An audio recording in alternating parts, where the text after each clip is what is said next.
მოგესალმებით, მე გახლავართ პროფესორი ჯენარო ქრისტესაშვილი, სპეციალობით რეპროდუქტოლოგი, გენეტიკოსი. დღეს მინდა გესაუბროთ იმის შესახებ, რომ ლაბორატორია სინევო მუდმივად გვანებიერებს სიახლეებით, ინოვაციური შესაძლებლობებით ამა თუ იმ დარგში, რაც შეეხება დღევანდელ თემას. ეს გახლავთ გენეტიკური დაავადებების, გენების მტარებლობის სკრინინგი ადვენტია. საერთოდ როდესაც საუბრობთ გენეტიკურ ან მემკვიდრეულ დაავადებებზე, ადამიანები ყოველთვის გულისხმობენ ისეთ დაავადებებს, რომელიც ვლინდება კლინიკური მძიმე მიმდინარეობით და გადაეცემა თაობიდან თაობას და ოჯახში ვლინდება რამოდენიმე წევრში. თუმცა გაცილებით უფრო ხშირია ისეთი დაავადებები, რომლებიც მშობლები არიან გენის მტარებლები მხოლოდ, დაავადება ვლინდება ძირითადად მათ შვილებში, ასეთ დაავადებებს ასევე რეცესიულ გენეტიკურ დაავადებებს მიეკუთვნება. სამეცნიერო ტექნოლოგიების განვითარებამ და პროგრესმა ამ დარგში მოგვცა შესაძლებლობა, რომ დადგინდეს ჩხუბ მტარებლებში, ჯანმრთელ ადამიანებში ასეთი გენების მტარებლობა. საერთოდ ყოველი მეოთხე ადამიანი მსოფლიოში არის პათოლოგიური გენის მტარებელი.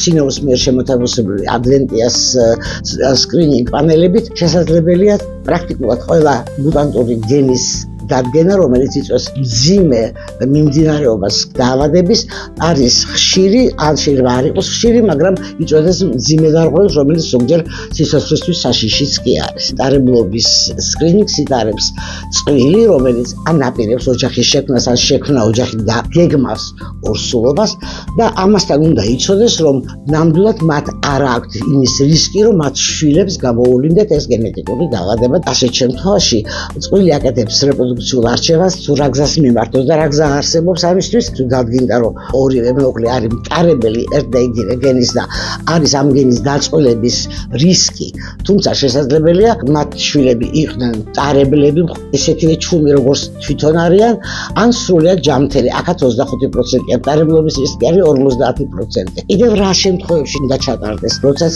კვერცხუჯრედის ან სპერმის დონორი ყავს გამოსაკვლელი. განსაკუთრებით ხშირად ამას მიმართავენ, როდესაც უკვე არის დაბადებული ერთი დაავადებული ბავშვი და ოჯახი ისეთი წყვილი გეგმავს შემდეგ ორსულობას და უნდა რომ თავიდან აიჩილოს განმეორებით ისეთი ბავშვის დაბადება, რომელსაც ექნება მსგავსი დაავადება. რატომ არის სასარგებლო ასეთი სკრინინგის ჩატარება? არსებობს მთელი რიგი ისეთი დაავადებები, ფენილკეტონური გალაქტოზემია და სხვა, თუ კი დადგინდა, რომ მშობლები არიან მტარებლები, შემდეგ ჩატარდა პრენატალური დიაგნოსტიკა, ან დაიბადა უკვე ბავშვი და მერე ჩაუტარდა გამოკვლევა და პირველივე დღეებიდანვე ასეთ ბავშვს დასვავენ დიეტაზე, ასეთი ბავშვი თავიდან აიცილებს მძიმე დარღვევებს და განვითარდება კარგად. და როგორ მოიქცევა ის წყვილი, რომელსაც დაუდგინდება ორივე ცოლი ასევე ქმარი არიან ერთ და იგივე გენის მტარებლები. წყვილი არჩევას აკეთებს ასეთნაირად. ყველაზე ადვილად მისაღებია დონორის სასქესო უჯრედების გამოყენება ამ წვილის მიერ, თუ კი უკვე ორსულია ქალი და მას მაინც აინტერესებს, აქვს თუ არა მის შვილს შემდგომში გენეტიკური დაავადების გამოვლინების რისკი. მნიშვნელოვანია, რომ ჩატარდეს ეს მტარებლობის სკრინინგი, თუ საჭიროება იქნება დაინიშნოს პრენატალური დიაგნოსტიკა ორსულ ქალში, ადრეული ზომები იქნეს მიღებული მკურნალობის მიზნით. რაში მდგომარეობს უპირატესობა ამ სკრინინგ პროგრამის? აქ არის გამოყენებული დიაგნოსტიკურ ტესტებში მაღალტექნოლოგიური მეთოდები, რომელიც იძლევა საშუალებას დადგინდეს ყველა პათოლოგიური გენი. ტესტი არის არაინვაზიური, არ მოითხოვს სისხლის ნიმუშის გამოკვლევას, არამედ ლოყიდან აღებული ნაცხი იკვლევა. არის რამოდენიმე პანელი, ეს გახლავთ ფოკუს პანელი, როცა ვიცით რა გენს ვიკვლევ. მეორე გახლავთ საბაზისო პანელი, იკვლევს 22 გენს და შემდეგ არის სრული პანელი. აქ უკვე 231 გენს ხდება გამოკვლევა.